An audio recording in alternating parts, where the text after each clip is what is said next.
Hey everybody, so this is Future Burnett here, just going to be real quick. I already uploaded this video before, however, I wasn't happy that I had no visuals, I didn't explain what the add-ons did really, I just kind of talked, which is something I do in a lot of my videos. But so I wanted to go back through and edit this one to actually add the effects, not only from the current add-ons I was talking about, but also the changes I had visually on screen to make it more digestible. I want to apologize for that, it was a lazy video and a bad move on my part, and while I know doing this won't make it up to anybody, and some could say I'm double uploading, whatever. In any case, I love y'all. I hope y'all enjoyed the video. Again, if you've watched it before. Yeah, and bye. Alright everybody, welcome back to another Chucky video. So today's video, I wanted to talk about Chucky's add-ons. We're still doing the guides, obviously, but I figured it would be a nice little change of pace to talk a little bit about these. So there's been some discussion sparked in the Chucky community because of a particular add-on known as rat poison. For those who don't know what this perk or what this add-on does, it's a green add-on that makes it so it reveals the auras of survivors within 12 meters around you during Slice and Dice. Listen, I can go for hours talking about why this add-on is as good as it is. It shows you where everyone is when you're around, so you can just use it in the spot and find survivors that way, like a mini Know Where to Hide. You can use it to see where people are going after a hit. You can see where people are going before the hit, so you can almost guarantee a hit so they can't juke it or anything like that. So a lot of other applications to it, but those are some of the biggest ones. But this discussion got me thinking about Chucky's other add-ons, because while I do think rat poison does need to be changed in some way, shape, or form, because it is just that good, I do also think part of the reason why we only see about 3 or 4 add-ons on Chucky is because a lot of them are just in a similar situation to Pyramid Head and Nemesis.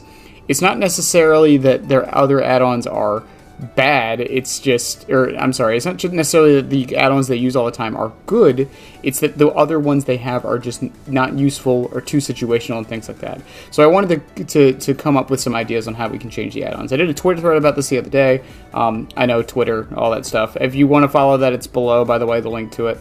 In any case, we'll go ahead and get started. We're going to start from the Iridescent and work our way down. If I don't mention an add-on, it's because I really don't think it needs to be changed, or it would just simply be number changes, and I think that's the big thing with it. First up, we have Hard Hat. Hard Hat's actually fine. I think after the changes to Chucky's cooldown, Hard Hat is actually a decent add-on now. It used to be very bad because you had to wait about 18 seconds to get your Slice and Dice back, and it just wasn't worth it with how powerful Scamper was. Now it's a decent tool for utility of getting rid of pallets and such, and can be used in that way. Next is the Amulet, and while I do think this add-on is actually pretty decent, it's not really ran that often, and for an Iridescent, I feel like we could increase the duration to 100%, considering its downside of pulling you out of hidey-ho if you even try an M1. I think it's perfectly fine. It fits a different playstyle with Chucky, which is something I'm trying to do with a lot of these add-ons, is make it so it changes how Chucky plays, which is what I think an add-on should do. I do think we need number buffing add-ons, but I think some of the more higher rarity ones should do things that actually change the power in some significant way. Next up is Mirror Shards. Mirror Shards is an interesting one because I still don't understand why it's purple, but this add-on, if you know how to use it, can be used to track. There is a logic to the footsteps. I'm going to do a whole video on this. There's a video on it by a friend in my Discord named Yoshi, who I will link below to that video. But it's not the easiest thing to use in the world, and I don't use it personally because of the sound occlusion. You hear the footsteps, so I feel like it makes a lot of your tracking very difficult to do that way, because now you're hearing 3 sets of footsteps. Yours, the survivors, as well as the footsteps on the ground from the add-on. Now, I don't want to completely change the add-on. I do want to keep the effects it currently has. To keep it on theme, though, I would like to make Chucky's laugh that he does when he's undetectable within 12 meters be there for every survivor on the map. I think that would make this add-on actually really, really good and give it a different type of playstyle. It would still run into the problem of you wouldn't know if it was getting the effect or anything like that, but I do think using it in like a disorienting build or something like that would actually throw survivors off of their muscle memory. If they're not paying attention to the HUD and things like that to see if people are in chase, then it really, really would mess with them. I don't know how powerful that would be, and if you can think of a decent problem with that, I would love to hear it. But I think if every survivor around the map can get the 12-meter laugh, I think this add-on would actually have a use of some kind and make it very, very different from the rest of his add-ons. Next is Plastic Bag. So here's pretty much my problem with Plastic Bag. Plastic Bag typically only works on survivors that are on gens. It's the only time someone really gets hit with a footstep, and even if it is the person you're chasing, unless you're running mirror shards, and even then you don't know if they got hit with it. So it has two problems, which is one, it's hitting people you don't want it to hit, and two, the people it is hitting, you don't know if it hit them. The way I would change plastic bag is very simple. Switch exhaustion to oblivious. Now, the reason I would switch it to oblivious is because, like I said, it usually hits people that are on gens. So oblivious on someone who's on a gen actually isn't that bad of a status effect.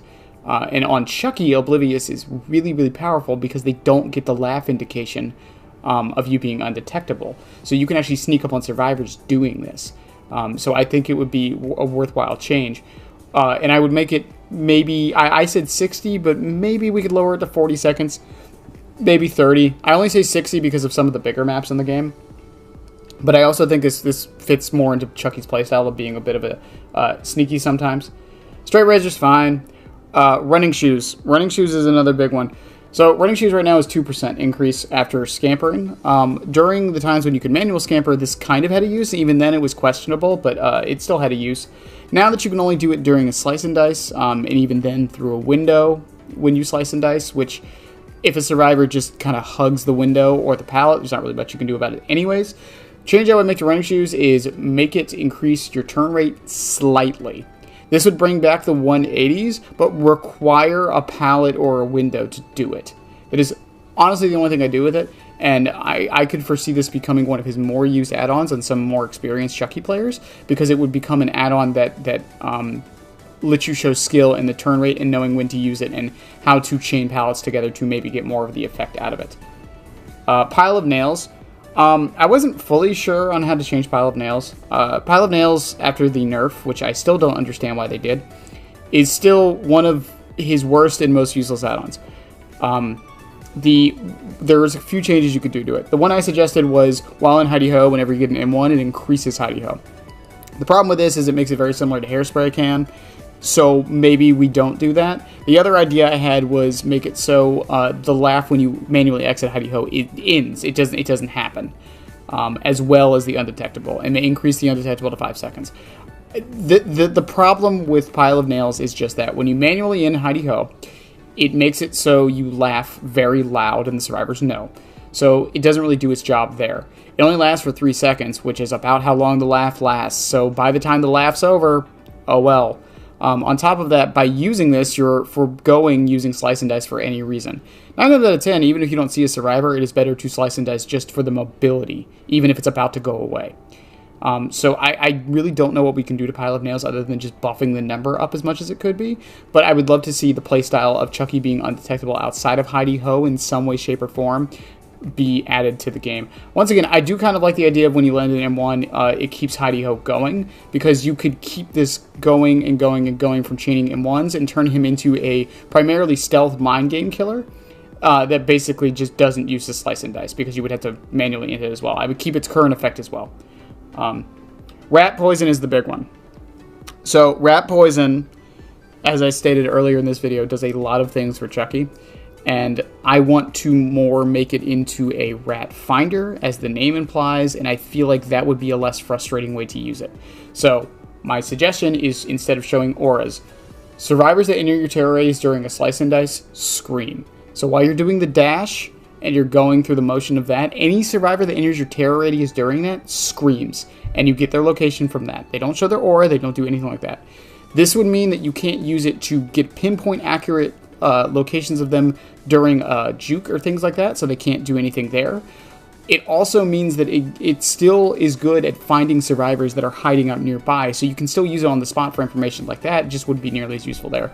This would also slightly be a buff to Chucky with this add-on. For one particular situation, when you slice and dice someone at a loop and they scream, they won't be able to vault the pallet immediately. And a lot of times, Chucky players will get those hits where they just barely miss because they were able to vault the pallet because they were not predicting or they predicted your juke correctly, or they got it at just the last second. Yardstick was changed when scampers went away.